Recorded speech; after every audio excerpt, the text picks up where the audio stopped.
Dave Darling, we knew after last week's rainout that this was clinched for you, your 7th track championship, but still to come here and race one more race, and you guys took it like it was any other race and take down yet another win this season. So great performance. Yeah, I mean, I can't thank the guys enough, for just giving me a great car week in and week out. Jeff and Ronnie, and Gary, and all the years Gary and Ronnie and I have been doing this, and so it's just it's a lot of work, it's a lot of dedication time, and so it's great to be able to be here and win races and do as well as we do. And I know competitors and fans and everybody probably don't like as much as we do win and how well we do, but there's a lot of work behind it. It's not easy.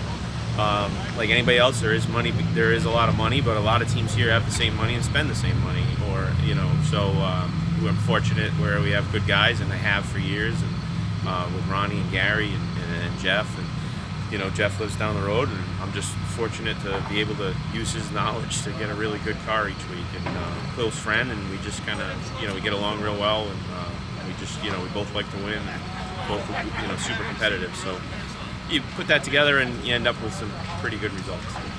And speaking of results, at one point you had clean racetrack. You were almost 0.2 of a second faster than the leader, but just seemed like it was just going to be a matter of time until you got to Fred and Rick to get the lead there.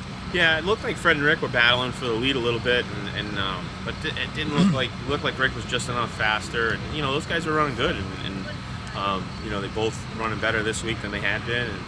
And we got there and we got underneath Fred, and he gave me some room, and we met in the middle down there in 3. Not bad, but from what I gather, I guess he didn't appreciate it. But we're both going for the same piece of real estate at the same time. So he's not gonna give me any more room than what I need, and I gotta take what I need to make the turn work. I didn't mean to get into him, didn't want to get into him. I don't want to hit my right front any more than he wants his left front hit. So, but that's racing. It's hard racing.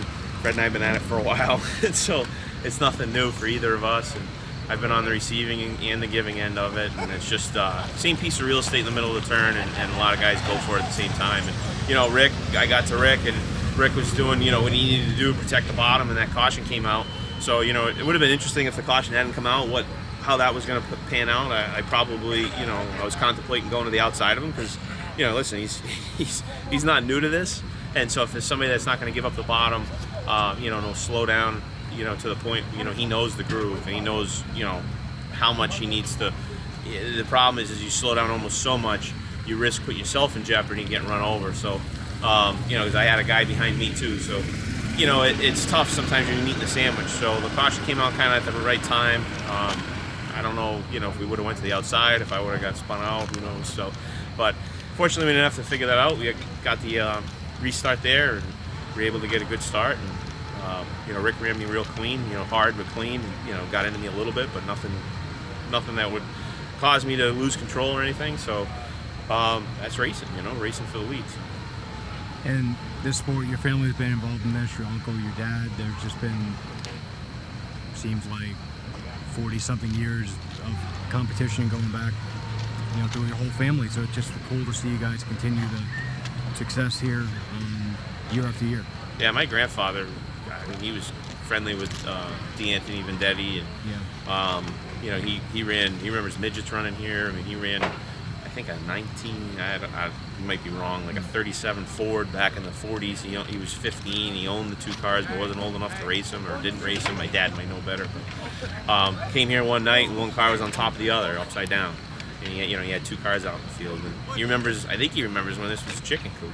They had chickens here. So both families have been in Seekonk a long time, and both families have been, staples in the community, and just business families and things like that. My grandfather would come and race here. He'd leave, he'd race, he'd leave. My dad raced here, won a championship, I think in the Datsuns or the VWs. I don't know. He'd have to tell you. Datsun. And then they went road racing, and my grandfather did road racing. And so, by the time I was 7 or 8, I think my dad stopped racing, and then we came here every Saturday. He'd drop me off, and I'd sit in the grandstands and watch John Tripp and Bobby Tripp and Bugsy at the end of his pro stock career. I don't remember Leo Cleary, but Fred in the 48, Ricky in the 2 New England Tag. So Vinny Who and Ed St. Angelo and all those guys. So Tex Barry, I can probably go on and on. So I've been watching racing here for a long, long time. From probably 8 to, I don't even know, 16. I was probably here almost every Saturday. So then I took a few years and went racing some other places, and since 2003 I've been here every Saturday. So. Well, we all enjoy this as entertainment and get to watch this every week, but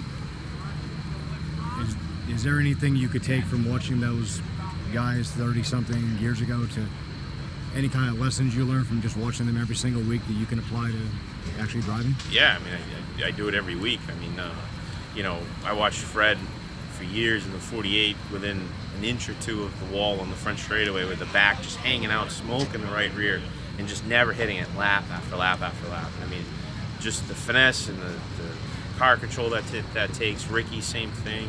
Vinny and all those guys, just the amount of car control that they have.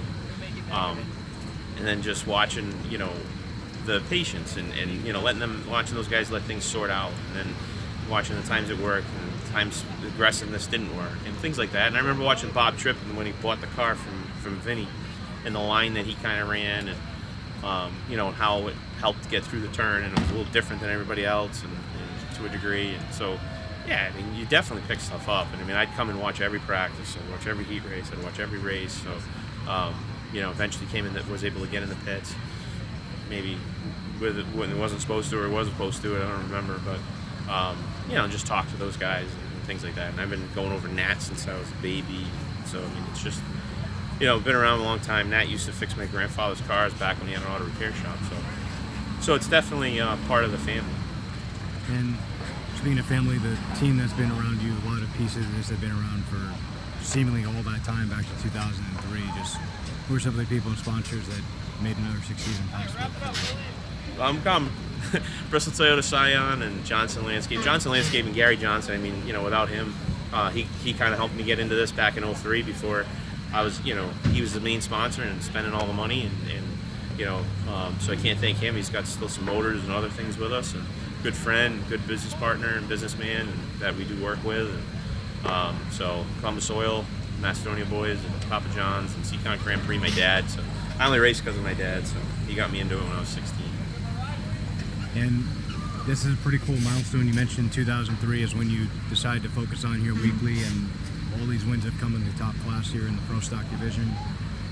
And this was your 75th victory here, so that's a pretty cool milestone to conclude the weekly effort here with your 75th Yeah, 7th championship and 75th victory, so it's good numbers. Definitely. So that's pretty cool. Does this just keep the passion going? I mean, when things are firing on all cylinders like this, I mean, it's got to keep you motivated to keep going. Yeah, when you do well, it's definitely motivation. I mean, specifically where it's so close to home, and it's it's a good rhythm and stuff like that. And it's just it's easy. It's easier to come here than it is to travel. I mean, we don't have to come here till 3 o'clock. We still have the morning to go see my kids' soccer games. Like this morning, there's one at 9 and 10. If I'm gonna go travel on a touring series, I miss that stuff. They aren't able to come then and watch me race. And so, they're really into coming now a lot more than they were. Maybe because we're doing so well the last couple of years, but they're really having fun, enjoying coming, and can't wait to come. And so that fuels me even more. So that's great. And then even Diane's new, coming this year, and just her love of it is the fuel too. She told me the other day I can't quit for another decade, so because she needs 10 years of it. So. Well, it's bad news for everybody else here. I think pretty sure, but that's 3 consecutive championships here. I mean, what a run you've had to the Phil's Propane Triple Crown. I imagine you guys are locking down the state title with NASCAR. I mean, it's just, everything you guys could probably put on a list to start the season. You've pretty much gotten all of it this year. Yeah, I mean, if we started the season and said, okay, we're going to win 8 races in the championship and the Phil's Triple Crown and all that, I mean, yeah, we wouldn't want to do that. But it was, that wasn't really kind of where we thought we'd be. But I mean, we figured we'd do well. We were going to come here. The plan was to run well, definitely go for a championship, finish consistent, and win races along the way. And so we did that. probably over exceeded our expectations, overachieved in a way, and but you know, some of it's just the way that the races fall, and you know, cautions and no cautions, you know, where you start, where you get a restart, stuff like that. So there's a lot that plays into it. You got to have a good car, you got to have a good crew, but there's a lot that plays into it.